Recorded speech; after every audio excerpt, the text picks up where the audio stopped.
Hello and welcome to Boston Globe Today, an in-depth look at the people and stories that impact our communities. I'm Shaguna Duolo, and here's today's top story. More than 40 million Americans have student loan debt, a problem that President Biden promised to tackle head-on. How much of his campaign promise has he kept? Reporter Jim Puzangara joins us with more. Jim, what did President Biden promise to do on student loan debt? Yeah, President Biden during the 2020 campaign promised to forgive at least $10,000 in student loan debt for low and middle income borrowers. He was under a lot of pressure. This was a big issue in the campaign, particularly by one of his opponents in the primary, Senator Elizabeth Warren.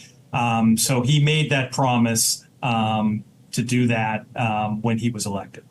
Jim, at Happy TV hosting school, they tell us never to ask yes/no questions, but has he done it? The easy answer is no, but it's a little more complicated.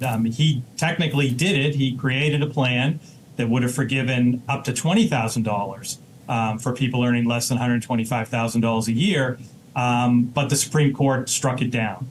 Now, Jim, you also report that President Biden has found some creative ways to cancel some of the debt. What are those?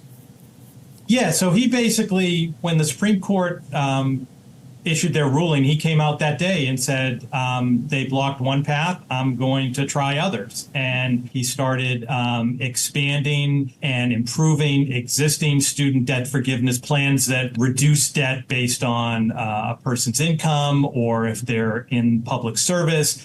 And so he's managed to cancel debt for 3.7 million people, about $137 million worth of debt so far.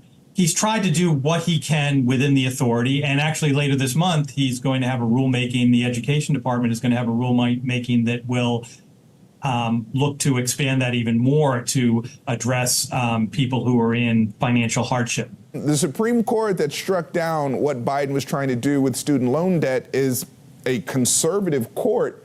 Is he able to use that on the campaign trail and blame them for not living up to his promise?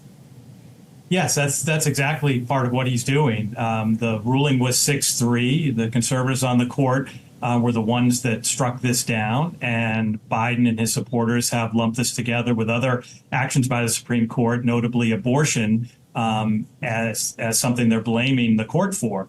The question is whether people who did not get the promised relief are going to buy that or even know that. And with what he's done, are people giving him credit for it? Are they happy about it?